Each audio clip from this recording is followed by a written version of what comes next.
후쿠시마 원전 오염수 시찰단이 정부기관 전문가 21명으로 구성돼 오는 22일부터 나흘 동안 일본에서 활동합니다.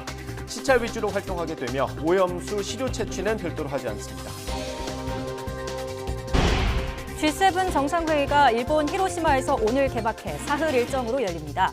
오후 출국하는 윤석열 대통령은 한국 대통령으로는 처음으로 히로시마 원자폭탄 피해자를 만나고 한일, 한미일 정상회담도 진행할 예정입니다.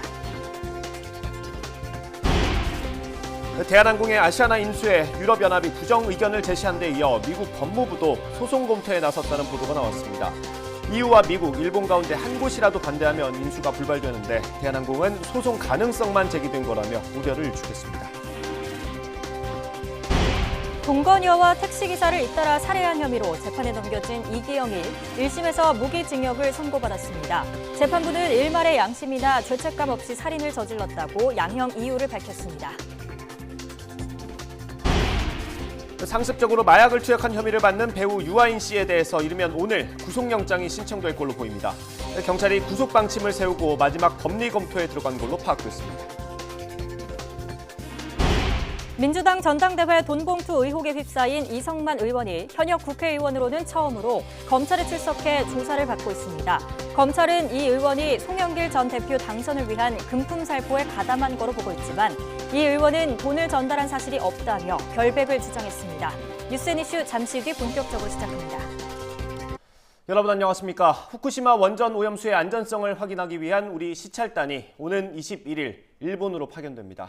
전문가 21명으로 구성된 시찰단은 일본 시설을 살펴보게 되는데 오염수 시료 채취는 하지 않기로 했습니다. 취재기자 연결합니다. 박기환 기자. 네, 정부 서울청사입니다. 네, 일단 오늘 발표된 사항부터 전해주시죠. 네, 정부는 일본과의 협의 결과 오는 21일부터 26일까지 엿새에 걸쳐 우리 전문가 시찰단을 일본에 파견하기로 결정했다고 밝혔습니다. 다만 실제 후쿠시마 제1원전 점검은 22일부터 25일까지 나흘 동안 진행됩니다. 시찰단은 모두 21명 규모로 한국원자력기술원과 해양과학기술원 소속 전문가들로 구성됐습니다. 민간 전문가의 경우 일단 포함되지 않았습니다. 대신 시찰 내용에 대한 지원 평가를 위해 민간 전문가가 포함된 10명 내외의 자문단을 구성할 계획입니다. 시찰단은 먼저 방문 첫날 도쿄전력과 경제산업성 관계자들과 기술회의를 통해 오염수와 지화수 관리 현황 등을 논의합니다. 본격적인 시찰은 23일과 24일 이틀에 걸쳐 진행되는데요. 다액종 제거 설비인 알프스와 해양 방출 이송 설비 등의 설치 상태를 살펴보고 알프스를 통해 처리된 오염수의 분석 결과 등도 점검할 예정입니다. 또 마지막 날에도 심층 기술회의를 통해 생태계 축적 등 방사선 환경 영향평가 등을 진행합니다. 네, 관심을 모았던 건 실제 시료 채취 같은 시찰의 유효성이었는데요. 어떻게 결정됐습니까? 네, 정부는 일단 이번 시찰 중에는 별도로 시료를 채취하지 않는다고 밝혔습니다. 이미 국제원자력기구가 현장 확증 모니터링을 실시하고 있고 한국원자력안전기술원도 시료를 직접 받아 이미 분석하고 있기 때문이라고 설명했습니다. 직접 시료 채취를 해야 하는 필요성이 있다는 질문에는 국제적 공조로 점검이 이루어지는 상황에 별도로 하겠다는 건 신뢰성에 문제가 될 수 있다며 국제관계를 고려해야 한다고 답했습니다. 이 때문에 이번 협의에서는 직접 시료 채취 요청도 하지 않았다고 말했습니다. 앞서 시찰단의 피폭 우려로 시찰이 제한될 수 있다는 지적에 대해선 가능한 범위 안에서 일본 측이 대부분 시설에 대한 점검을 허용했다고 전했습니다. 다만 시찰단은 현지에서 머물게 되는 만큼 후쿠시마 식재료를 먹지 않기는 어렵다고 덧붙였습니다. 이와 함께 정부는 이번 시찰이 태평양 도서국가 등을 제외한 개별 국가로는 첫 시찰이라며 그 의미를 강조했는데요. 그러면서 시찰 내용을 분석해 투명하게 공개하겠다며 오염수가 과학적, 객관적으로 안전한 방식으로 처분될 수 있도록 엄정 대응하겠다고 설명했습니다. 지금까지 정부 서울청사에서 전해드렸습니다. 윤석열 대통령은 G7 정상회의에 참석하기 위해 오늘 오후 일본 히로시마로 출국합니다. 윤 대통령은 우리 정상 최초로 히로시마 원폭 피해 동포와 면담하고 방일 기간 일본 기시다 총리와 한국인 원폭 희생자 위령비에 동반 참배합니다. 취재기자 연결해 알아보겠습니다. 조은지 기자. 네, 용산 대통령실입니다. 네, 먼저 새로 나온 소식부터 보겠습니다. 윤 대통령이 오늘 원폭 피해 동포와 만난다고요? 네, 조금 전 대통령실 브리핑을 통해 이도훈 대변인이 발표한 내용입니다. 오늘 오후 히로시마로 떠나는 윤 대통령은 오늘 저녁 원폭 피해 동포와 면담합니다. 지난 1945년 히로시마 원폭 투하 당시 강제징용 등으로 현지에 있던 우리 한국인 2만여 명이 희생된 걸로 알려졌는데요. 윤 대통령과 일본 기시다 후미오 총리가 히로시마의 한국인 위령비에 처음으로 동반 참배하는 것에 앞서서 윤 대통령이 동포 피해자를 먼저 만나게 됐습니다. 대통령실은 한일 양국의 미래 세대를 위해 관계 개선을 추진하고 있지만 동시에 과거사 문제도 계속 해결하겠다는 의지를 보여주는 거라고 설명했습니다. 들어보겠습니다. 역대 대통령 가운데 히로시마 원폭 피해자들을 만나는 것은 우리 윤석열 대통령이 처음입니다. 한일 양국이 미래의 문을 열었지만 과거의 문도 결코 닫지 않고 해결해 나가겠다는 의지를 상징적으로 보여주는 거라고 얘기할 수 있겠습니다. 네, 윤 대통령은 오는 21일 G7 의장국인 일본의 기시다 총리와 양자회담도 진행합니다. 도쿄와 서울을 오가며 12년 만에 셔틀 외교를 복원한 지난 7일 서울 회담 이후 꼭 2주 만이자 윤 대통령 취임 이후 5번째 대좌입니다. 윤 대통령은 오늘 일본에서 첫 일정으로 앤소니 알바니지 호주 총리와 정상회담, 이어 팜 민찡 베트남 총리와 정상회담도 진행합니다. 이번 주를 외교 슈퍼 위크라고 표현하던데 양자회담에 이어서 한미일 회담도 진행된다고요? 네, 윤석열 대통령과 미국 조 바이든 대통령, 일본 기시다 총리도 6개월 만에 함께 만납니다. 다자 외교 무대의 특성상 일정이 유동적이긴 한데 일본은 21일 개최라고 날짜까지 못 박았습니다. 한미일 정상은 북한의 핵미사일 위협 공조를 핵심 의제로 지난해 11월 푸놈펜 성명에서 채택했던 북한 미사일 경보 정보 실시간 공유 등을 실질적으로 구현할 방안을 점검하고 협의할 예정입니다. 지난번 성명에 다양한 분야의 내용이 담겼고 관련 합의 사항이 단계를 밟으면서 추진되고 있는 만큼 이번에 3국 간의 새로운 발표나 공동 성명은 없을 것으로 보입니다. 우리 대통령실은 이번 G7 정상회의 참석을 윤석열 정부 2년차 외교의 시작이라고 표현했습니다. 핵심 가치를 공유하는 파트너 국가들과의 연대를 강화하는 의미가 있고 국제 질서가 크게 변화하는 중요한 시기에 G7 정상들과 만나서 안보와 경제산업 등에서 국제적 연대를 공고히 하고 국익도 최대화하는 계기가 될 거라고 기대했습니다. G7은 정상회의 기간 우크라이나 정세와 핵 군축, 비확산, 기후변화와 세계 경제 등 다양한 과제에 대해 의견을 교환해서 공동 성명으로 그 결과를 발표하기로 했습니다. 특히 의장국이 중점 주제로 제기한 법치에 기반한 국제 질서는 러시아와 중국을 겨냥했다는 해석이 나오는데요. 힘에 의한 현상 변경을 반대하고 법에 근거한 국제 규범을 지키겠다는 의지가 발표될 걸로 보입니다. 윤 대통령도 다른 초청국 또 다른 국제기구들과 G7 확대 회의에 참석해서 발언을 하는데요. 신냉전으로 불리는 국제정세에서 이번 다자 외교 무대가 어떤 변곡점이 될지 주목됩니다. 지금까지 용산 대통령실에서 YTN 조은지입니다. 윤석열 대통령의 일본 방문을 앞두고 정치권은 오염수 방류 문제를 비롯한 현안을 두고 벌써 날카로운 신경전을 벌이고 있습니다. 김남국 의원의 가상화폐 투자 논란을 두고도 여진이 이어지고 있는데요. 취재기자 연결해 알아봅니다. 나혜인 기자. 네, 국회입니다. 네, 윤석열 대통령이 오늘 방일을 앞두고 있는데 여야 메시지는 어땠습니까? 네, 국민의힘은 윤석열 대통령의 이번 G7 정상회의 참석은 우리나라가 세계 주요 강국의 반열에 올라 글로벌 이슈를 주도하는 계기가 될 거라고 기대감을 드러냈습니다. 윤재욱 원내대표는 윤 대통령이 우리나라와 국민을 최우선으로 하는 외교적 성과를 거두고 돌아오기 바란다고 응원했는데 직접 들어보시죠. 한국의 현재를 바로잡고 미래를 준비한다는 약속을 실현시키는 중요한 포인트가 될 것입니다. 한미일 간의 공조체제를 더욱 공고히 하고 식량과 에너지 등과 관련된 지속 가능한 인류 발전을 위한 대한민국의 역할도 다시 정립할 수 있는 기회가 될 것입니다. 반면 더불어민주당은 후쿠시마 원전 오염수 방류 문제를 부각하며 정부와 여당을 비판했습니다. 이재명 대표는 파견이 결정된 우리 전문가 시찰단이 일본의 오염수 방류에 면죄부 도장만 찍어주고 올 것 같다며 윤 대통령이 방일 기간 직접 이 문제를 해결해야 한다고 주장했습니다. 직접 들어보시죠. 일본의 눈치만 살피면서 검증 신용만 하다가 우리 또한 오염수 테러, 방사능 테러의 공범이다라는 지적을 받지 않을까 걱정됩니다. 국민 생명을 책임지는 국정 최고 책임자로서 당당하게 일본에게 철저한 원전 오염수 검증 협조를 요구해야 합니다. 국민의힘은 오늘 오후 방사선 분야 전문가인 웨이드 앨리슨 영국 옥스퍼드대 명예교수를 국회로 초청해서 후쿠시마 오염수 문제를 논의하는 간담회를 엽니다. 앨리슨 교수는 지난 15일 한국원자력연구원과의 간담회에서 희석되지 않은 후쿠시마 물 1리터가 있다면 마시겠다고 말해서 논란을 일으키기도 한 인물입니다. 후쿠시마 오염수의 위험성이 과장돼 알려지고 있다는 취지에서 나온 발언인데 국민의힘 윤재욱 원내대표는 과학적이고 객관적인 검증을 통해 국민을 안심시키는 취지에서 다양한 의견을 수렴하는 과정이라고 간담회 배경을 설명했습니다. 반면 민주당 이재명 대표는 식수로 마셔도 안전할 것 같으면 왜 바다에 오염수를 갖다 버리느냐며 여당이 왜 그런 주장에 공조하는지 이해할 수 없다고 비판했습니다. 이 대표는 내일 시민단체가 서울 도심에서 주최하는 오염수 해양 투기 저지 집회 포스터를 자신의 SNS에 올리고 참가를 독려하기도 했습니다. 네, 국민의힘은 오늘 김남국 의원이 투자했던 가상화폐 발행사를 방문해서 공세를 이어갔죠.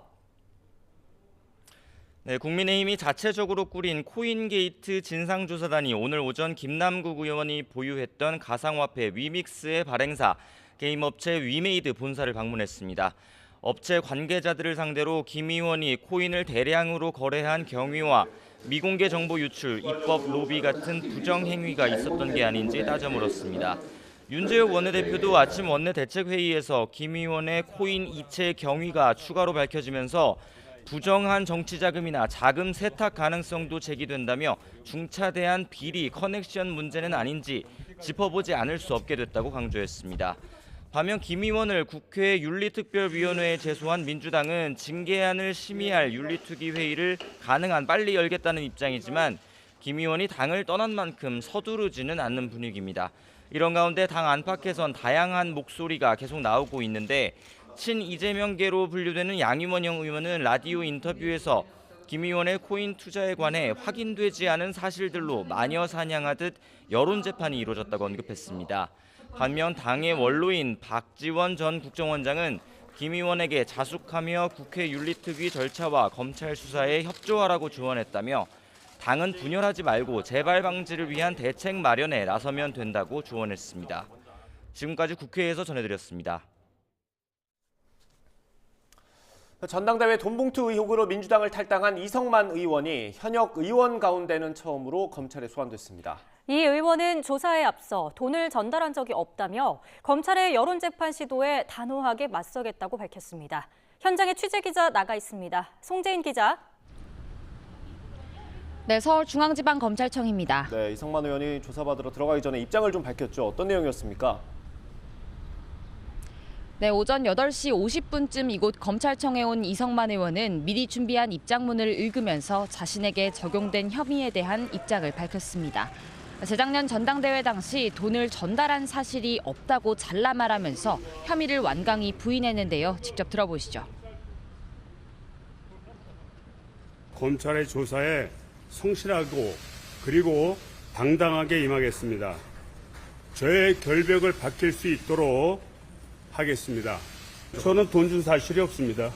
전달한 사실이 없어요. 이 의원이 더 자세한 입장을 밝힌 건 이정근 전 민주당 사무부총장과의 녹음 파일과 관련해서였습니다. 이 의원은 공개된 녹음 파일에서 내일 돈을 주면 안 되느냐며 금품 전달을 뜻하는 듯한 발언도 했는데요. 녹음 파일이 불법 유출된 것으로 의심된다며 현재 검찰 수사에 대해 강하게 비판했습니다. 이어서 들어보시죠. 확정되지 않은 피의 사실을 불법적으로 유출하고 의혹을 부풀려서 여론 재판으로 단죄하려는 시도에 대해서는 단호하게 맞서도록 하겠습니다. 또 녹음 파일이 공개되는 과정에서 2달의 간격이 있는 통화 내용이 마치 하나의 사건처럼 의도적으로 편집됐다고도 비판했습니다. 다만 파일에서 자신이 언급한 돈의 의미 등 자세한 건 조사를 마치고 나와 설명하겠다고 밝혔습니다. 이 의원이 결백을 밝히기 위해서 사실관계를 정확히 따지겠다고 한 만큼 오늘 조사 장시간 진행될 전망이죠? 네, 그렇습니다. 검찰은 이 의원이 재작년 전당대회를 앞두고 송 전 대표의 당선을 위해 강래구 전 한국감사협회장 등과 공모해서 지역 본부장에게 전달될 1,000만 원을 마련하고 또 900만 원을 함께 뿌렸다고 압수수색 영장에 적시했습니다. 오늘 조사에서 검찰은 이 의원을 상대로 전반적인 금품 살포 과정부터 확인할 전망인데요. 공개된 이 전 부총장과의 통화 녹음 파일에는 이 의원이 송영길 전 대표가 있을 때 같이 얘기했다는 듯한 발언도 담긴 만큼 송 전 대표의 관여 여부도 검찰은 캐물을 것으로 보입니다. 검찰은 이 의원과 함께 피의자로 입건한 또 다른 현역 의원, 윤관석 의원 소환 조사 일정도 계속 조율하고 있습니다. 이르면 다음 주 조사가 이뤄질 전망인데요. 이에 더해 검찰이 돈봉투를 받은 현역 의원들에 대한 특정 작업도 상당 부분 진척됐다고 밝힌 만큼 이후에도 현역 의원에 대한 줄 소환이 예상됩니다. 지금까지 서울중앙지검에서 YTN 송재인입니다. 사업가로부터 뒷돈을 받은 혐의로 기소된 민주당 노웅래 의원이 첫 재판에 출석했습니다. 서울중앙지방법원은 오늘 노 의원의 뇌물수수와 정치자금법 위반 등 혐의의 첫 공판기일을 열었습니다. 노 의원은 지난 2020년 2월부터 12월까지 박 씨로부터 사업 편의를 봐달라는 청탁과 함께 21대 총선과 민주당 전당대회 비용 등의 명목으로 5차례에 걸쳐 모두 6천만 원을 받은 혐의를 받고 있습니다. 법정에 들어가기 전에 기자들과 만나서 노 의원은 자신은 해당 사업가와 만난 적도 통화한 적도 없다며 검찰의 악의적인 왜곡을 법정에서 밝혀내겠다고 말했습니다. 직접 들어보겠습니다.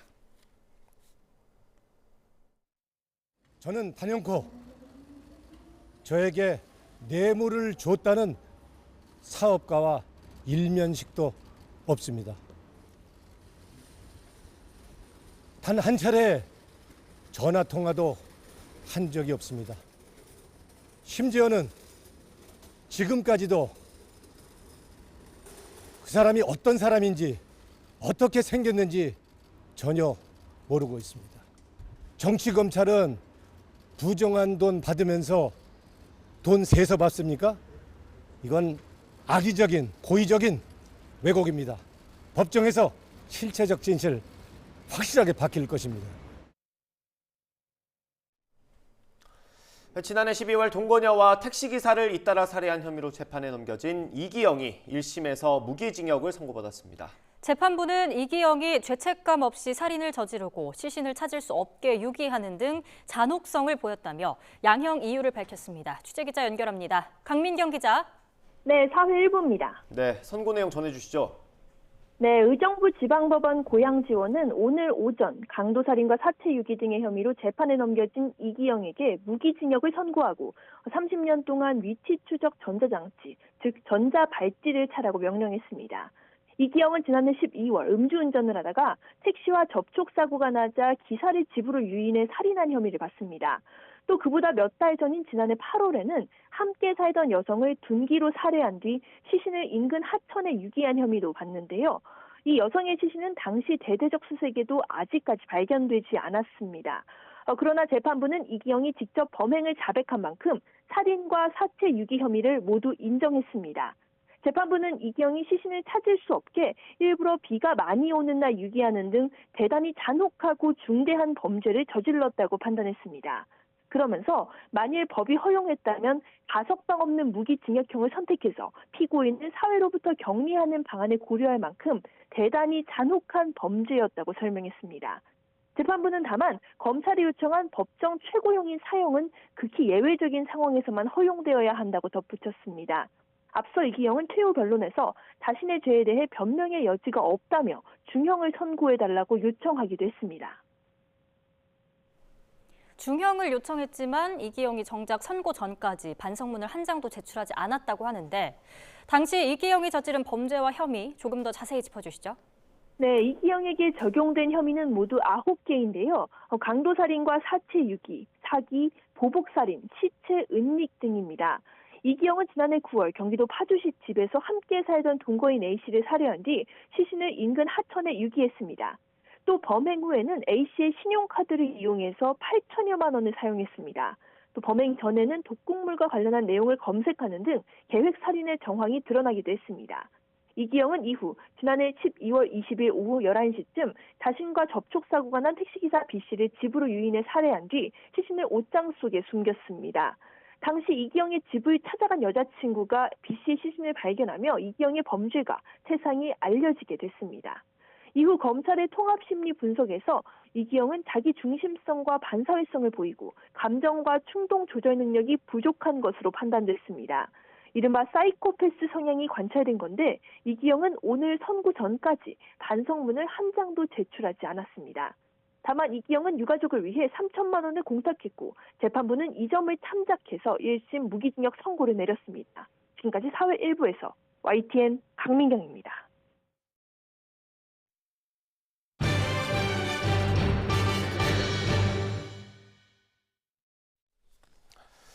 간호법 제정을 요구하는 간호사들이 오늘 하루 연가를 내고 광화문에 모입니다. 간호협회는 간호사뿐만 아니라 대학생들까지 참여할 걸로 예상하고 있습니다. 화면으로 보겠습니다. 윤석열 대통령이 간호법 제정안을 다시 국회로 돌려보낸 지 사흘 만입니다. 간호협회는 오늘 오후 서울 광화문 일대에 모여서 윤 대통령이 거부권을 행사한 걸 규탄합니다. 전국에 있는 간호사와 대학생들까지 모일 걸로 전망됩니다. 협회가 출범한 지 100년 만에 처음으로 하는 집단 행동입니다. 집단 행동의 시작은 준법 투쟁이었습니다. 현행법상 간호사가 할 수 없는 의료 행위를 하지 않기로 한 겁니다. 병원과 간호사, 정부까지 모두 알았던 불법인데 의사 대신 처방전을 쓰거나 수술 부위를 봉합하는 것, 피를 뽑는 것도 마찬가지입니다. 또 간호사 면허증을 모아 반납하겠다는 계획도 내놓았습니다. 한 달간 전국 간호사의 면허증을 모아 보건복지부로 반납할 것이며 면허 반납을 하는 그날 간호사는 광화문에 집결하여 허위 사실로 부당하게 공권력을 행사한 보건복지부 장 차관을 고발하고 파면을 요구할 것이다. 의료 현장에 당장 큰 혼란은 없어 보입니다. 간호사들이 병원에 고용된 입장이고 근무 체계가 있어서 선택의 폭이 넓지 않은 게 영향을 줬을 수 있습니다. 특히 전공의와 함께 수술실 안에서 보조하는 역할을 하는 PA 간호사의 경우는 선뜻 나서기 어려운 게 현실입니다. 간호협회는 윤석열 대통령이 대선 때 했던 약속을 지키지 않았고 또 정부 여당은 악법 프레임을 씌웠다고 비판합니다. 의료 체계가 무너진다거나 다른 직역 일자리를 침해한다는 게 모두 허위라는 주장입니다.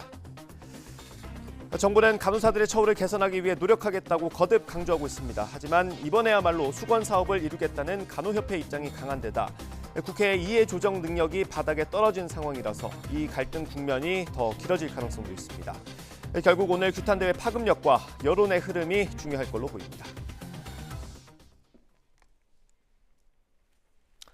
미국 법무부가 대한항공의 아시아나항공 인수를 막기 위해 소송을 제기하는 방안을 검토하고 있다고 미국 인터넷 매체 폴리티코가 보도했습니다. 대한항공이 아시아나항공을 인수할 경우 미국과 한국 간 여객과 화물 운송 경쟁에 해를 끼칠 수 있다는 이유에 따른 거라고 폴리티코는 설명했습니다.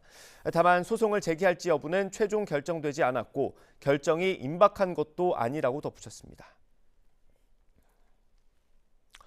대한항공은 미국 법무부의 소송은 전혀 확정된 게 없다고 가능성을 일축했습니다. 대한항공은 미국 법무부와의 대면 만남을 통해 아직 최종 결정을 내리지 않았고 논의를 이어가겠다는 공식 입장을 받았다고 강조했습니다. 그러면서 한미 노선에 한국인 승객이 대다수고 LA와 뉴욕 등 주요 노선에 신규 항공사 진입이 늘어나 경쟁 환경이 복원될 수 있다는 점을 적극적으로 강조해 기업 결합 승인을 받을 수 있도록 최선을 다하겠다고 덧붙였습니다. 강원도에 있는 양양공항을 모항으로 하는 항공사 플라이강원이 경영난을 견디지 못하고 내일부터 모든 항공편 운항을 전면 중단하기로 했습니다. 플라이강원은 서울지방항공청에 운항 중단 신청서를 제출했고 오는 22일 법원에 기업회생을 신청할 예정이라고 밝혔습니다. 내일부터 24일까지 제주 노선 등을 예약한 승객 2,690명에겐 편도 10만 원, 교통비 3만 원을 보상하기로 했고 이후 기간 예약 승객에 대해서는 추후 보상을 검토할 예정입니다. 지난해 인천 계양구 고시원에 살던 50대 여성이 홀로 숨진 채 발견됐습니다. 기초생활수급 대상자로 가족과는 왕래가 거의 없었던 거로 전해졌는데요. 이처럼 홀로 생활하다 숨진 뒤 뒤늦게 발견되는 죽음, 고독사가 사회 문제로 떠올랐습니다.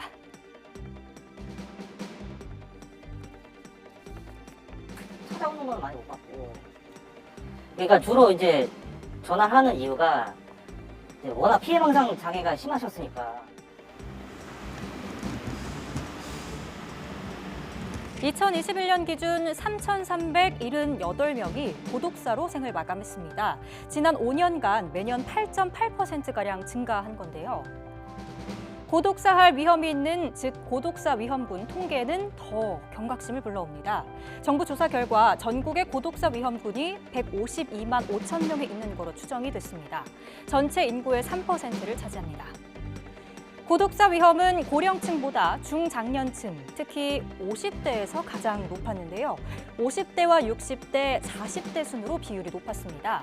은퇴 이후 경제력을 상실한 중장년층이 좌절하고 또 고립으로 이어지는 경우가 많은 것으로 보입니다. 결국 정부가 나서기로 했습니다. 처음으로 지원 대책을 내놓았는데요. 고독사를 2027년까지 20% 감축하겠다고 말했습니다. 정부는 사회적 약자에 대한 마지막 임종 순간까지 인간의 존엄을 보장하기 위하여 관계부 합통으로 제1차 고독사 예방 기본계획을 마련하였습니다. 우선 고독사 위험군을 찾아내는 것부터 강화합니다. 지역 주민이나 부동산 중개업소 등을 통해 고독사 취약 지역을 발굴하기로 한 건데요. 이어서 사회적 고립 해결을 위해 노력을 합니다. 다양한 교류 프로그램, 모임을 지원해서 지역사회와의 연결을 강화할 방침입니다. 임종 순간까지 존엄을 보장받아야 할 인간, 고립된 목소리에 더욱 귀를 기울이고 관심을 가져야 할 때입니다. 서울 도심에서 가구를 포함해 마른 나무까지 갉아먹는 외래 흰개미가 발견됐다는 신고가 접수돼 정부가 조사하고 있습니다. 환경부는 곤충의 정확한 종과 유입 경로를 확인해 이르면 오늘 결과를 공개할 방침입니다. 앞서 인터넷 커뮤니티에는 서울 강남 일대 가정집에 알 수 없는 곤충 수십 마리가 나타났다는 사진이 올라왔고 나무를 갉아먹는 흰개미라는 추정이 나오면서 이게 사실일 경우 심각한 피해로 이어질 수 있다는 우려가 제기됐습니다. 지난 6일 어선을 타고 귀순한 북한 주민들은 코로나19 통제를 이기지 못해 탈북을 결심한 걸로 확인됐습니다. 식량난도 여기에 영향을 미친 걸로 보입니다. 임성재 기자입니다. 지난 6일 밤 어선을 타고 서해 북방 한계선 NLL을 넘어 귀순한 북한 주민들. 모두 9명 인척 관계를 주장하는 두 가족으로 파악됐습니다. 국가정보원 등 정보당국 조사에서 이들은 평소 남한방송을 시청하면서 남한 사회를 동경해왔다고 말했습니다. 특히 귀순 동기로는 코로나19로 인한 사회 통제 강화를 꼽았습니다. 4년째 이어진 국경 봉쇄와 경제적인 어려움 등으로 북한 체제에 대한 염증이 가중된 것으로 보입니다. 최근 북한은 예년보다 심각한 봄 가뭄으로 식량 사정이 녹록하지 않은 것으로 알려졌습니다. 북한 매체들도 연일 모내기철 모든 힘을 집중하자며 주민 독려에 나섰습니다. 일부 지역에선 아사자까지 발생하는 것으로 전해진 가운데 연평균 식량 부족량은 80만 톤 내외로 추정되고 있습니다. 이번 아사자 발생은 북한의 양국 정책 그리고 유통 과정의 문제, 코로나19 상황 등으로 발생된 것 같다라는 것이고 연간 기준으로 북한은 한 80만 톤 정도의 쌀이 부족한 상황에 있다라는 보고가 있었습니다. 결국 2017년 7월 이후 6년 만에 가족 단위 귀순까지 이어졌습니다. 코로나 봉쇄 상황에서 북한 당국이 민생 안정을 위해 중국과의 교역을 통해 식용유 등 생필품 위주로 공급량을 늘리고 있지만 절대 빈곤선에 머무르고 있는 주민들이 많아 탈북자가 늘어날 가능성은 여전히 높다고 볼 수 있습니다. 1000명대를 유지했던 탈북민 입국자는 코로나19 확산과 봉쇄로 두 자릿수로 줄었지만 최악의 식량난이 겹치면서 이탈 주민이 더 늘어날 가능성도 제기됩니다.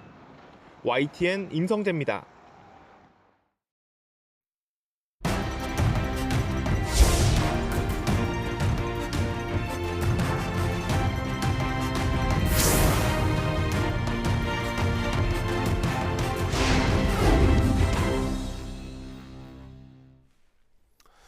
정치권 이슈 짚어보겠습니다. 김근식 경남대 교수, 최청열 용인대 교수 나오셨습니다. 어서 오십시오. 안녕하십니까?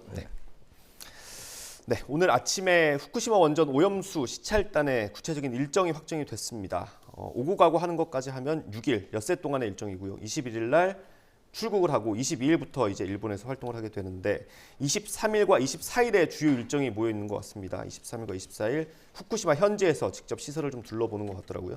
저희가 구체적인 내용이 그래픽으로 준비를 하고 있는데 됐군요. 이거 보여주시겠습니까? 네, 이게 이제 오늘 발표한 내용인데 사실 이 내용만 봐서는 사실 어렵더라고요. 일단 확실한 건 시료 채취는 없다는 거.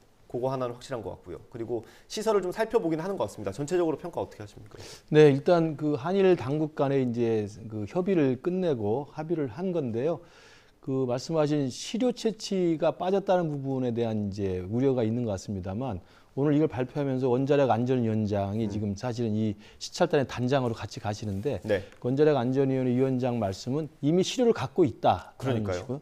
왜냐하면 지금 아마도 IAEA 그 공식 그 검증단이 있지 않습니까? 그 공식 검증단에 우리 한국인이 포함이 돼 있고 그래서 그 IAEA 공식 검증단에서 채취한 시료를 어느 한 나라의 연구기관에만 분석을 맡기면 이게 믿을 수가 없기 때문에 크로스 체크를 한다는 거예요. 그러니까 한국에도 시료를 좀 일부 주고 뭐 IAEA도 갖고 있고 다른 나라도 또 주고 이렇게 하는 것 같습니다. 그래서 아마 우리 한국도 IAEA 공식 검증단이 채취한 시료를 가져와서 지금 분석을 해서 교차 체크를 하고 있다는 거고요. 그래서 아마 시료 채취는 이번에 그 안 하는 걸로 되어 있는 것 같고 저는 제가 볼 때 그 이튿날에 지금 보고 있는 보관시설과 측정시설 그리고 가장 논란이 됐던 알프스라고 하는 다핵종 설비시설 여기를 점검하게 돼 있는 걸로 봐서는 상당한 정도의 진전을 이룬 게 아닌가 싶고요. 마지막에 이제 그 알프스를 통해서 정화된 내용의 오염수가 어떤 내용의 방사성 수치를 갖고 있는지 그것도 그 다음날 24일과 25일 그 전문가들과 함께 토론을 한다고 돼 있기 때문에 일단 이번에 시찰단이 가서 우리 국민들의 어떤 우려 그다음에 우리 국민들의 불안감을 좀 해소할 수 있는데 일정 정도 기여할 수 있기를 기대를 해보겠습니다. 이게 11시에 발표가 돼가지고 저희도 전문가 의견을 좀 많이 들어보려고 했는데 부족했습니다. 좀 아마 뒷 뉴스에서 더 자세히 설명을 해드릴 것 같고요. 교수님 일단 개괄적으로 어떻게 보셨어요? 알프스 지금 말씀하신 다핵종 제거 시설을 이제 점검할 수 있을 것이냐 이게 이제 쟁점이었는데 아까 발표하기 전까지만 해도 일본이 대단히 꺼려한다 이제 알프스 시설에 대한 이 시찰 또는 점검 자체를 근데 일단 일정이 포함되어 있다고 하는데 그 범위가 어디까지인지 정확하게 모르겠어요. 그걸 일단 뭐 정확히 봐야지 될 것 같은데 시료 채취 어차피 안 한다고 얘기가 됐던 거니까 이제 문제는 과연 우리가 그 오염수의 처리라든지 방류 과정을 전반적으로 점검할 수 있을 것인가가 문제인 것 같아요. 이름 자체도 시찰단이니까. 그러나 이제 외교부 1차관의 얘기는 며칠 전 얘기입니다만 실제 사실 검증에 가까운 활동을 하게 될 거다 이런 얘기를 하긴 했어요. 대통령실이 초반엔 그랬죠. 네, 초반에 그랬는데 지금 이제 뭐 이따 얘기가 나올지 모르겠는데 한덕수 총리는 조금 이제 말의 뉘앙스가 다르긴 한데 그러니까 지금 문제는 과연 얼마나 정확하게 이 지금 오염수가 방류할 오염수가 안전할 거냐의 문제잖아요. 지금 이제 얘기는 IAEA에 우리 전문가도 포함되어 있고 IAEA가 정확하게 검증할 거라고 얘기하는데 그렇다면은 그렇게 IAEA가 국제 원자력 기구가 정확하다면 갈 필요가 없는 거죠 사실은. 순전히 논리적으로만 따지는 게 된다. 근데 한일 간에 이제 특수한 관계도 있고 해서 이제 시찰 또는 뭐 점검하러 가는 건데 아무튼 어떠한 범위까지 그리고 어떠한 정보를 우리가 알 수 있을 것인가. 그게 관건일 것 같아요. 일정은 나왔다 하더라도 저기 내용이 문제거든요. 구체적인 내용은 정확히 알기가 좀 어려운 거라서 그래서 그 부분 좀 지켜봐야 되는데 아무튼 간에 철저한 정보를 보장받고 가야 될 것 같아요. 그렇지 않으면 다녀와서 오히려 또 다른 목소리가 나올 수가 있는 거라서 역효과가 날 수도 있는 거기 때문에 아직은 시간이 있잖아요. 21일 날 가기로 했으니까 철저한 정보를 완전히 보장받아라 그 말씀 드리고 싶습니다. 많지는 않네요. 22일이면. 시간이 없어요 지금. 이틀 남았네요. 그 이 시료 채취 부분이 뭐 이웃 나라니까 믿어야겠죠. 또 IAEA를 믿어야 되는데 일단 일부에서는 시료를 어디서 뜨느냐에 따라서 또 그게 달라질 수 있다고 하고요. 그리고 이게 지금 우리나라에 들어와 있는 시료 검사 결과를 우리 정부에 보고하는 건 그런 형태는 아니지 않습니까? IAEA에 이제 보고하는 형태가 되는 거 아닌가요? 그렇겠죠. 그러니까 아마 크로스 체크하기 위해서 IAEA가 이제 채취한 시료를 우리 지금 한국의 원자력 연구원에서 이제 그분을 검증하고 있다는 거기 때문에 그리고 우리 정부에다 뭐 협조 차원에서 뭐 공유를 할지는 모르겠습니다만 그 공식 검증 결과는 IAEA 검증단에 취합을 하겠죠. 각국에서 다 과학적 분석을 한 거기 때문에 아마 그렇게 정리를 하면 될 것 같고 그러니까 좀 시료 채취를 우리가 직접 못한다. 그리고 그 가서 어느 정도 알프스 그 다액종 제거 시설에 대해서 우리가 직접적으로 체크할 수 있느냐는 가서 지켜보면 될 일이지만 저는 그렇게 생각을 합니다. 그러니까 후쿠시마 오염수를 이제 방류를 했을 때 방류하기 전에 일단 국제적인 공신력 있는 기관은 IAEA일 수밖에 없기 때문에 그 IAEA의 공식 검증단의 최종 결과 보고서를 지켜보고 거기에서 전혀 문제가 없다. 그리고 문제가 있다 하더라도 인체에 심대한 해를 끼치지 않는다라는 정도가 나온다고 한다면 아마 일본 측은 그 결과를 토대로 해서 방류를 할 계획으로 알려져 있는데요. 저는 이제 저도 그 제가 경남대 교수이기 때문에 마산에 가서 강의를 해보면 마산 같은 그 경남 근해 그 어민분들 또 상인분들은 상당히 우려를 해요. 그렇죠. 왜냐하면 심리적인 불안감이 있기 때문에 그래서 아마 그런 불안감을 해소하기 위해서라도 IAEA 공식 검증단이 객관적이고 과학적인 투명한 분석 결과를 내놔야 될 것이고 그리고 또 이번에 가는 우리 정부의 시찰단도 정말 국민을 대신해서 이런 불안과 우려가 쉽게 날 수 있도록 객관적이고 과학적이고 공정한 검사를 하는 게 저는 맞다고 보고요. 그렇지만 한 가지 말씀드리면 유일하게 일본이 특정 국가를 상대로 해서 시찰단을 불러서 그 시설을 둘러보게 하는 것은 우리 대한민국밖에 없다. 뭐 개별 국가라고 해야 정확하다고 하더라고요. 그렇습니다. 그런 면에서는 일단 한일 정상 회담을 통해서 한일 관계가 정상화되면서 가져온 일종의 좀 그 좋은 결과라고 생각을 합니다. 뭐 아무리 결과가 좋다고 하더라도 사실 뭐 과학적으로 검증이 됐다 하더라도 불안감을 낮추는 게 중요할 것 같고요. 국민의힘에서는 오늘 그 앞서 내 옆에 오염수가 있으면 1리터 마실 수 있다라고 발언했던 그 교수를 불러서 간담회를 한다고 합니다. 이건 어떻게 보세요? 근데 그 교수가 진짜 마시게 해야 될 것 같아요. 나중에 정말 그 점검 결과가 이렇게 이제 문제 없는 걸로 나오면 국제 원자력 기구의 이제 그 조사 결과가 검증 결과가 나오면 1리터를 마실 수 있다고 그랬잖아요. 1리터면 양이 꽤 많은 거거든요. 근데 맞습니다. 그래서 이분이 이제 얼마나 전문가인지 모르겠는데 뭐 이 교수 한 명의 말이 뭐 다 맞는 건 아니겠는데. 근데 그런 측면도 있는 것 같아요. 이 교수님은 부르고 지금 위험하다고 주장하시는 석윤열 교수님 있지 않습니까? 그분은 또 왜 안 부르는지. 제가 느끼기에는 뭐 이 영국 옥스퍼드 대학교 교수란 사람은 뭐 나름대로 이제 식견을 가지고 견해를 가지고 얘기를 하겠습니다만 국민의힘이 굳이 이 시점에서 이것도 좀 약간 그 심적인 측면이 굉장히 강한 거거든요. 이 부분이. 게다가 또 이 부분이 또 여야도 정쟁적인 면이 전혀 없는 것도 아니고 한일 관계도 얽혀 있고 대단히 다층적이에요 이게. 우선 이건 대단히 과학적인 측면에서만 접근해야 되는데 그것도 꼭 아니거든요. 지금 여러 가지가 이제 복합적으로 연결되어 있는 이슈인데 굳이 지금 이 예민할 때 굳이 이 교수를 못을 부르냐고요. 이 사람은 완전히 어느 이제 우리가 흔히 말하면 정치적으로 말하면 편향된 견해를 딱 갖고 있는 분 아니에요 지금. 점검이 진행되고 이제 우리도 아직 완전히 못 믿으니까 시찰단도 파견하는 건데. 이런 분 모셔가지고 얘기 들으면 뭐 1리터를 마실 수 있을 정도라고 얘기하는데 너무 그러니까 이 국민의힘이 방향을 정해놓고 이렇게 하는 것 같은 느낌이 든다는 거죠. 이 뭐 교수는 믿고 안 믿고의 문제는 우리가 알 수가 없는 것이고 왜 굳이 방향을 이렇게 정해놓냐 이런 얘기의 방향성을 지금 아직은 우리가 결과를 모르는 거 아닙니까? 뭐 문제가 없겠죠. 뭐 IAEA도 점검하고 또 우리 전문가도 포함돼 있고 그러니까 그렇다 하더라도 뭔가 미심쩍으니까 지금 뭐 가서 보겠다는 거 아니냐고요. 근데 굳이 왜 이렇게 특정한 어떤 그 지향성을 가지고 이렇게 초청하냐. 지금 뭐 앵커 말씀처럼 여기에 반대된 교수 말씀 들어야죠. 좀 그래야지 균형이 있는 거 아니겠냐. 언론적인 지적을 합니다. 이게 뭐 그 발언을 한 이후에 섭외한 건 아니고 미리 예정이 됐던 거라고 하는데 어떻게 보세요? 그렇죠. 이미 지금 한국에 지금 들어와 있는 교수님입니다. 그러니까 만약에 영국에 있다고 한다면 굳이 불러서 올 수 있을 만한 비용이나 뭐 이런 게 좀 있으니까 힘들겠지만 다른 학술회의 참석차 와 있는 분이고 오셔서 그런 내용의 어떤 의견을 피력한 바가 있고 그리고 제가 알기로는 그 영국 옥스퍼드 대학의 이제 이 방사성과 핵 물리학으로서는 되게 세계적인 권위를 갖고 있는 분으로 알려져 있습니다. 그리고 이제 찾아보니까 2009년도에 책을 내셨더라고요. 그러니까 공포가 과학을 집어삼켰다 이런 제목의 책을 내서 일반적으로 이제 방사선의 일단 안정성을 상당히 강조하시는 분의 이제 학문적 입장을 가지고 계신 것 같아요. 그러니까 이런 원전에 대한 공포가 확인되지 않은 사실이 공포감으로 이게 확산이 되면서 과학적인 내용들을 좀 무시당하고 있다. 뭐 이런 식의 주장들을 책을 굉장히 실증적으로 쓴 책이라고 제가 보고 알고 있습니다.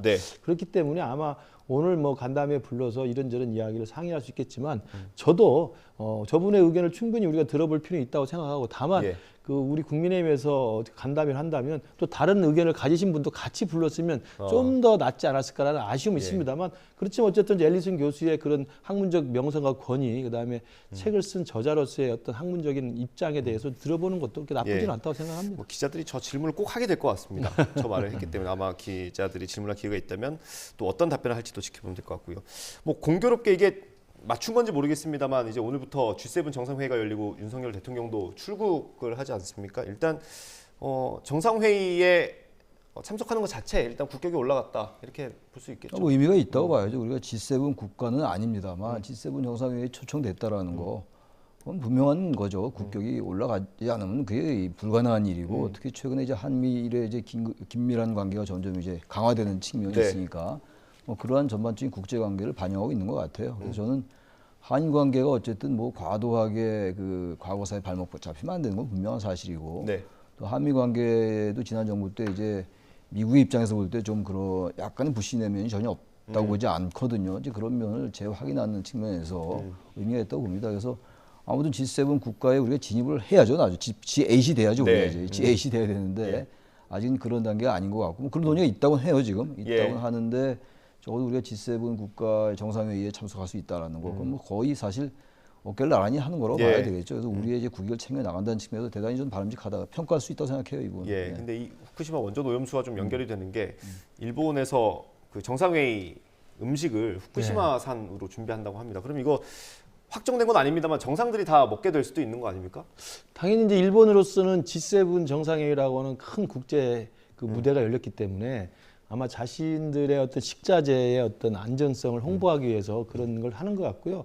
이게 이제 이번에 처음에 있는 게 아니라 그 도쿄 올림픽 때도 도쿄 올림픽 기자분들이나 선수단들 참가자분들에게 이제 식재료를 후쿠시마산을 이제 제공했다고 이야기를 합니다. 물론 그때도 우리 선수단은 한국에서 직송한 걸로 따로 식사를 해서 만들어 먹었습니다만은 어찌됐든 간에 이제 후쿠시마산 이 공포에 대해서 일본도 상당히 우려를 하고 있기 때문에 G7 정상회의에 정말 세계의 가장 그 강력한 리더십을 가진 나라들 정상이 와 있기 때문에 거기에 식재료를 좀 올리는 것은 뭐 충분히 이해할 수 있는. 다만 이제 제가 보니까 수산물은 올라오지 않을 것 같아요. 아, 그렇습니까? 그러니까 야채나 채소나 뭐 화과자 같은 거 이런 걸 좀 하겠지만 어떻게 수산물을 올릴 수 있겠습니까? 왜냐하면 우리 대한민국 정부도 지금까지는 공식적으로 후쿠시마산 수산물을 전체적으로 완전히 전량 지금 수입 금지를 하고 있습니다. 그렇기 때문에 수산물을 올리는 건 제가 볼 때 아닌 거라고 알고 있고 그렇지만 수산물이 아닌 다른 어떤 야채, 과일, 그다음에 과자, 음식 이런 것들을 아마 올리는 걸로 알고 있어서 아마 일본은 나름대로 자신들의 어떤 그 국민적인 안전, 그다음에 세계적인 안전성을 홍보하기 위해서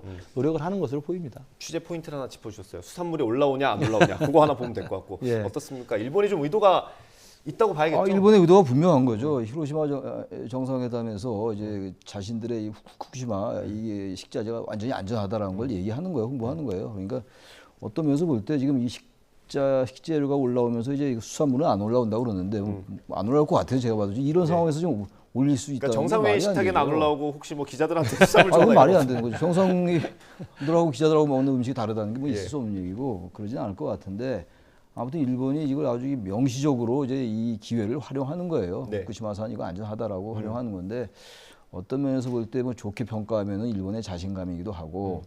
좀 이제 부정적으로 본다면 이런 행태는 좀 지양할 필요도 있다고 봐요. 왜냐하면 이 지금 후쿠시마산 이 수산물이 여러 가지 이슈가 되고 있고 국제적인 여러 가지 안전이나 건강에 대해서 쟁점이 되고 있는데 정상들에게 이걸 올린다. 수산물이 아니라 하더라도 이건 조금 저희 뭐 국제 간의 관계에서 조금 전 지양하고 조금 삼갈 필요가 있다고 생각해요. 저는 이런 부분들이 일본의 좀 교만함 같은 게 좀 묻어 있다고 저는 생각해요. 솔직히 말씀드려서. 저는 이제 이번에 G7 정상회의에 이제 윤석열 대통령이 참석하면서 후쿠시마 문제도 이제 지켜봐야 할 대목이긴 합니다만 중요하게 봐야 될 대목은 한일 정상이 그 히로시마 평화공원 내에 있는 한국인 유령부에 공동 참배를 한다는 겁니다. 그러니까 이건 저는 굉장히 의미가 있다고 보는 게 지금까지 이제 우리가 동경으로 가서 정상회담하고 그다음 기시다 총리가 한국에 와서 정상회담 했을 때 이른바 위안부 문제 플러스 강제징용 해법에 대해서 상당히 많은 진전과 합의를 했습니다만 여전히 이제 야당 일각에서는 반대를 하고 아직 사과가 미흡하다 이야기를 하고 있는데 이번에 히로시마 평화공원 안에 있는 한국인 그 유령탑을 한일 정상이 공동으로 참배한다는 것은 그 유령탑이 아시겠지만 강제징용된 우리 한국인 노동자들이 그때 원폭으로 돌아가신 분들입니다. 그분들에 대해서 정말 참배하고 일종의 저는 역사적인 사죄를 하는 거라고 보기 때문에 한국 대통령과 일본 총리가 그 강제징용 당해서 히로시마에서 끌려가서 원폭으로 돌아가신 우리 한국인들에 대해서 그 진정으로 추모하는 그 모습, 저는 그건 상당히 기시다 총리가 말을 통해서 공식적인 사과를 하는 것에 비한다면 좀 부족할 수 있겠지만 그 행동 자체로는 상당히 진전된 거라고 의미를 부여하고 싶습니다. 히로시마 그 이제 위령자 한국인 희생자 원폭 희생자를 참배한 우리나라 대통령은 한 명도 없었어요. 뭐 안 계셨기 때문에 의미가 있죠. 기시다 총리도 뭔가 지금 한일 관계를 새로운 관계로 진전된 관계로 이제 모색하려 하는 건 분명해 보여요. 근데 아무튼간에 한일 관계의 그 예민하고 특수한 부분이 분명히 있거든요. 그러니까 기왕에 이제 이 위령탑을 같이 참배하고 한일 정상이 그 부분을 일본이 나름대로 생각을 한 거라면 이번에 글쎄 또 하나 초점이 아까 이제 그 후쿠시마 수산물이 올라올지 안 올라올지가 하나의 쟁점 포인트인데 포인트 하나 더 짚어주시는 겁니까? 과연 기시다 총리가 어떤 발언을 내놓을지 한일 정상이 같이 위령탑에 참배할 때 말이죠. 저기도 방명록 이런 게 있는지 모르겠습니다. 뭐 있지 않겠어요. 있는데 거기 뭘 쓰든가 뭐 발언이 있을 거 아니겠어요. 아무 말도 안 하고 또 뭐 역대 내각의 그 인식을 공유한다. 근데 역대 내각의 그 인식이란 건 한국과 일본이 우리 조선을 식민지 지배한 것에 대한 과거사 전반에 대한 거였고 지금 이슈가 되는 건 강제징용, 강제동원에 관련된 문제이기 때문에 과연 강제성을 어떻게 보느냐의 문제거든요. 그런 점도 하나 우리가 눈여겨봐야 될 대목이다라고 생각합니다. 알겠습니다. 이 강단 있는 윤석열 대통령의 스타일대로 지금 외교를 하고 있고 찬반은 여전히 있습니다. 지지율 오늘 나온 게 있는데 한번 보겠습니다.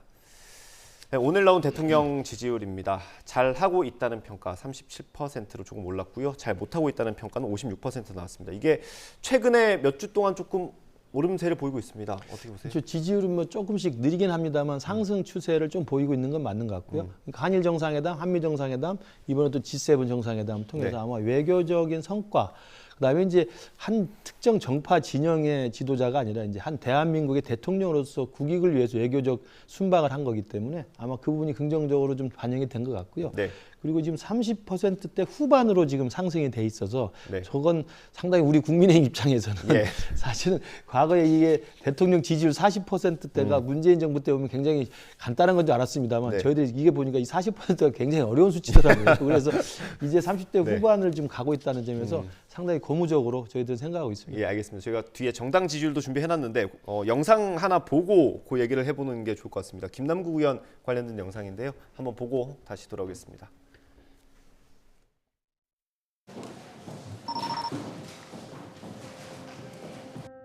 더불어민주당은 가상자산 거래 논란으로 탈당한 김남국 의원에 대한 국회 윤리특위 제소를 결정했고 쇠도 달궜을 때 두드려라는 말이 있지 않습니까? 참을 하려면 단칼에 해야 되는데 화까막 이걸 한 나흘 정도 해버리면 마속은 아마 쫄려서 죽을 겁니다. 만시지탄이라고 하죠. 조국 사태보다도 더 민주당에는 악성이라는 거죠. 지금 이 문제가. 조국 장관 문제가 생겼을 때만 해도 사실 민주당이 그 문제에 대해서 뛰어들어서 사실은 그게 이제 여러 가지 정치적으로 옹호하는 것처럼 보이면서 국민들한테 비판을 받은 거 아닙니까? 조국의 강을 건넜으면 됐지. 남국의 강을 또 왜 들어가려고 합니까? 해결해 나가야지. 그것이 정치죠.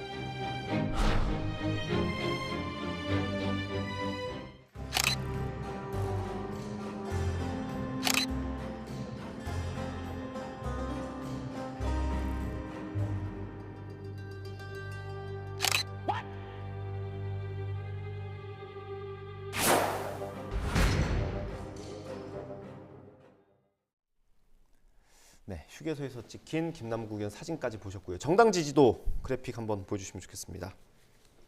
이게 사실 지난주 내내 지금 김남국 의원 사태로 뉴스가 많이 나오지 않았습니까? 뭐 교수님 아까 방송하기 전에도 말씀해 주셨는데 민주당 지지율이 올랐습니다. 이거 어떻게 봐야 됩니까? 우선 이제 우리가 흔히 가장 일상적으로 보는 관점이라면 워낙 이제 김남국 의원 코인 얘기가 벌써 2주째 얘기가 되고 있어요. 5일날 저 사건이 첫 보도가 5일입니다. 불거졌거든요. 벌써 오늘 19일이니까. 2주네요, 진짜. 저 조사는 지금 이제 16, 17, 18일 조사긴 합니다만 거의 2주에 가까운 기간이에요. 워낙 많이 나오면서 이제 민주당을 지지한 분들이 이러다 지지율 더 떨어지겠다라는 위기의식에 따른 뭐 지지층 결집 뭐 이렇게 우리가 볼 수 있겠죠. 결과를 가지고 일단 사후 분석하는 겁니다. 지금. 지지층 결집. 결집이 있는 거라고 보는데 글쎄요, 생각보다 김남국 의원 코인에 관련된 게 지지율이 올라온 게 이해가 안 가긴 해요. 솔직히 말씀드려서. 근데 물론 이제 세대별로 다를 겁니다. 아마 세대별로 지역별로 다를 텐데 어느 세대가 이 30대가 제일 많이 떨어진 거 나온 거죠 지금. 근데 20대가 어떤 생각하고 있는지 한번 20대의 생각이 처음에 이 사건이 보도되고 이럴 때는 상당히 지지율이 안 좋게 나왔던 걸로 제가 아는데 시간이 지나가면서 좀 면역된 면도 있는 것 같고 아마 그런 점이 반영된 게 아닌가 생각합니다. 예, 말씀해 주신 것처럼 지난주 나왔던 이 갤럽 여론조사에서 청년층의 지지도가 굉장히 많이 떨어졌었어요. 그 민주당 같은 경우 20대에서 지난주 나왔던 게 19%인데 20대는 32%로 회복이 됐고요. 근데 30대 같은 경우는 33%에서 25%로 떨어졌어요. 그러니까 20대는 회복이 됐고 30대는 더 떨어진 겁니다. 이건 어떻게 봐야 됩니까? 글쎄요, 그러니까 그 매주 이제 일주일에 한 번씩 나오는 갤럽의 정기 여론조사 결과에 대해서 우리가 이제 그 자체의 수치를 넣고 정치적인 의미를 부여해서 해석을 합니다만 20대가 지난주에 떨어진 것은 당연히 김남국 코인 사태 때문에 특히 20대 같은 경우 영끌을 해서라도 코인에 상당히 투자했던 분들이 그 낭패를 본 적이 많지 않습니까? 그것에 대한 상대적 박탈감 때문에 많이 떨어졌을 텐데 아마 이번에 다시 회복됐다는 이야기는 지난주에 민주당이 나름대로 또 그 20대가 봤을 때는 마무리 수순에 들어가는 게 아니냐. 그러니까 일종의 탈당 조치가 있었고 그다음에 지난 주말 사이에 이재명 대표가 이제 징계위를 윤리 감찰을 지시했고 그다음에 징계위에 제소까지 하지 않았습니까? 그래서 윤리특위에 제소했다는 건 사실은 이게 상당히 민주당으로서는 정리를 했다는 걸로 좀 받아들여진 것 같아요. 우리가 볼 때 아직도 미흡하긴 합니다만. 그래서 아마 20대는 그렇게 봤을 때 이제 일단락이 됐나라는 정도의 아마 의미로 저도 그냥 사후적으로 해석을 한다. 왜냐하면 다시 회복됐다고 하니까. 그리고 30대는 뭐 여전히 계속 떨어지고 있는 것이어서 30대 같은 경우 조금 더 정치적인 이제 그 고관심층이기 때문에 그런 기사들을 봤을 때 아직도 미흡하다는 판단을 하고 있는 것 같고요. 정당 지지도도 제가 볼 때는 우리 국민의힘이 좀 떨어지고 민주당이 올랐다고 하는 것을 분석하기보다는 지금 국민의힘 32%, 민주당 33%라고 하는 그야말로 특정하게 우회를 가릴 수 없는 그냥 오차범위 내에 있는 지금 앞뒤를 알 수 없는 정도의 정당 간의 경합이다. 그리고 거기에 실망한 분들이 굉장히 늘어나고 있다. 저는 이런 추세가 계속 유지된다고 보는 거죠. 교수님들 두 분 다 분석하기 어려워하셔가지고 다음 주부터는 이 지지율을 빼야 될까 싶어요. 대통령과 국민의힘의 지지율이 다르잖아요. 대통령은 어쨌든 상승했고 그리고 국민의힘 정당 지지도는 내려갔단 말이에요. 아니 뭐 크게 의미 있는 수치는 아니긴 하지만 이 부분은 국민의힘이 지금 집권당으로서 여전히 무능하게 비친다는 측면은 있는 것 같아요. 그거는 이제 국민의힘 내부에서 저걸 뭐 별 문제 없다고 볼 게 아니라 대통령의 지지율은 올라가는데 어쨌든 집권당은 내려가는 동전성이 아닌 거란 말이죠. 이 부분은 집권당이 좀 자세히 살펴볼 필요가 있다고 생각합니다. 알겠습니다. 이번 주에 이제 민주당도 김남국 의원에 대한 징계안을 제출했죠. 지금 윤리위에 국민의힘이 제출한 징계안과 민주당이 낸 징계안이 같이 올라가 있는 상황인데 내용이 조금 다르더라고요. 그 국민의힘 같은 경우는 직권 남용까지 했다. 그러니까 이해충돌까지 있다라고 보는 거고 민주당은 그것까지는 아니다. 공정을 의심받는 행동을 했지만 직권 남용이나 이해충돌까지는 아니라고 본 거예요. 저 부분이 좀 다르더라고요. 그러면 어쨌든 민주당이 낸 안으로만 봤을 때 제명까지 가능할지 어떻습니까? 그렇죠. 그러니까 저는 그 제출된 그 징계안을 가지고 논의를 해서 그 징계 결과가 4가지가 있는데 가장 높은 수준인 의원직 제명까지 갈지 안 갈지는 이후의 문제고요. 저희 당에서 지금 이야기하는 것은 빨리 절차를 신속하게 가자는 거예요. 그 결과는 나중에 추후에 보더라도 신속하게 절차를 마무리해야지 국민들이 지금 분노하고 박탈감을 느끼고 있고 화가 나 있는데 이게 지금 의무적인 절차를 따진 다음에 수개월이 걸린다는 거 아닙니까? 숙려 기간도 지켜야 된다고 하고 그다음에 윤리위원회, 자문위원회 또 자문도 거쳐야 된다는 거고 또 소명도 들어야 되고 그러면 몇 달 지나면 이미 그때는 사법 처리가 진행이 돼가지고 검찰 조사 수사가 들어갈 수도 있는 거예요. 기소가 될 수도 있는 거고 그렇기 때문에 지금 상황에서는 제명이 가능하냐 안 하느냐는 그 윤리특위의 징계 수위를 우리가 애구하기보다는 빨리 절차에 신속하게 돌입하자. 지금 민주당 내에서도 일부 비명계 의원들은 빨리 신속하게 절차에 돌입해야 된다 이야기를 하고 있는데 지금 민주당 입장에서는 원칙대로 가자. 절차 지킬 수밖에 없다. 사실 시간 끌기로 보이거든요. 저는 그 부분을 지금 여야가 빨리 합의하는 게 좋다고 생각합니다. 이게 어쨌든 2가지 정도는 확실하지 않습니까? 공직자가 수십억 원 정도 되는 가상화폐 거래를 했다. 그리고 상임위 시간에 했다. 했다는 것까지는 확인이 돼요. 근데 상임위 시간에 어느 정도 했냐, 몇 건이나 했냐, 이거는 윤리특위에서 확인을 하거나 윤리심사 자문위에서 확인을 해야 되지 않습니까? 근데 그 절대적인 시간이 좀 필요하긴 하지 않겠습니까? 근데 그 시간이 그렇게 많이 필요하지는 않을 것 같아요. 지금 우리 모든 그 절차가 너무 길어요. 뭐 그래서 이제 국회법에 이것과는 관련 없는 겁니다만 패스트트랙이라는 것도 있잖아요. 신속 안건 처리 그것도 길어요 사실. 그것도 180일이거든요 사실. 근데 지금 이 부분은 검찰 수사와는 별개의 측면이거든요. 이 부분은 국회 윤리특별위원회라는 거는 정치인 그리고 공직자, 선출직 공직자로서의 품위 유지, 청렴 의무 위반 여부, 또 윤리 강령 위반 여부 이런 걸 따지는 거기 때문에 그런 걸 정확히 알지 않더라도 어떤 그 공직자로서 윤리 위반했다라는 것에 대한 공감대가 형성되면요 정치적으로 결정될 수 있는 거예요. 그 정치적으로 결정내린다는 게 제적의원 3분의 2로 이제 제명할 수 있는 거거든요. 아직 뭐 과거 79년도 김영삼 당시 신민당 총재 이외에는 제명된 사람이 한 명도 없어요. 지금. 현재 윤리위에 제소된 의원만 해도 30명이 넘는다는 거 아닙니까? 그렇다 하더라도 이번에 이 김남국 의원의 코인 이 지금 투자 투기에 가까운 코인인데 이건 충격이 워낙 커요. 지금 말씀하신 것처럼 공직자가 선출직이 국회 상임위 활동 중에 그것도 이태원 참사 때 말이죠. 질의할 때 했던 이런 거기 때문에 이건 국회 윤리특위가 정치적이고 도덕적 판단을 내려야 돼요. 그래서 지금 이왕에 민주당이 그런 읍참마속의 심정으로 윤리특위에 제소한 거 아닙니까? 그렇다면 이걸 빨리 진행을 해야죠. 그리고 이거를 뭐 검찰 조사와는 별개의 차원을 봐야 되는 거라고 저는 봐요. 그렇죠. 모두 윤리특위 못 들어 있습니까? 검찰 잣대를 따로 해야 된다 이런 얘기죠. 그리고 또 이게 윤리특위에 이제 많은 건들이 올라와 있습니다. 여는 여대로 야는 야대로 상대방 의원에 대해서 윤리 징계를 요청하는 이제 안이 올라와 있는데 이렇게 여야가 같이 올라간 경우는 이게 드문 거예요. 그러니까 여야가 같이 제소를 했다는 이야기는 같이 공감하고 있다는 거죠. 김남국 의원의 이 코인 사태에 대해서는 정말 국회의원의 윤리를 심대하게 위반했기 때문에 제소를 여야가 같이 합의해서 올린 거기 때문에 저는 일정만 합의하면 신속하게 처리해서 정치적 결정을 할 수 있다고 생각합니다. 저희 시간 한 2분 정도 남았는데 이성만 의원 얘기 잠깐 해보겠습니다. 김남국 의원 때문에 많이 잊혀져 있었는데 민주당에 큰 악재가 있었죠. 전당대회 돈봉투 사건이 있었는데 현직 의원 가운데에는 처음으로 오늘 소환됐습니다. 일단 기자들이 질문도 하고 뭐 입장문도 발표하긴 했는데 녹취가 나오지 않았습니까? 녹취도 그런 돈봉투 전달 의미는 아니었다라고 해명을 하더라고요.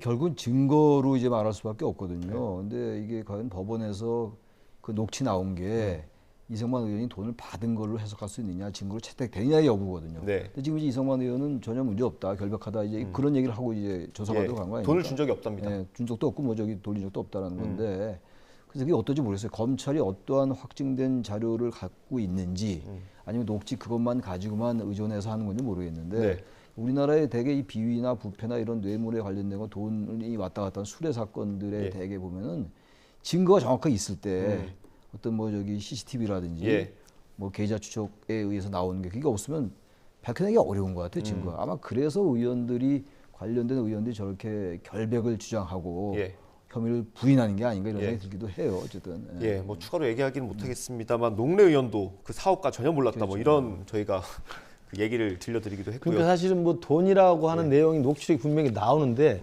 저걸 저렇게 부인을 하면 좀 더 진행되면 그 목소리가 내가 아닙니다라고 부인할 수도 모를 것 같아요. 지금 우리 한국 정치가 너무 파렴치한 방향으로 가고 있는 것 같습니다. 알겠습니다. 오늘 현역 의원 중에는 처음으로 이성만 의원이 검찰에 소환됐고요. 아마 조만간에 윤관석 의원까지 소환이 되지 않을까 싶습니다. 수사 결과 좀 지켜봐야 될 것 같습니다. 오늘 말씀 여기까지 듣겠습니다. 김근식 교수, 최창열 교수였습니다. 감사합니다. 네, 감사합니다.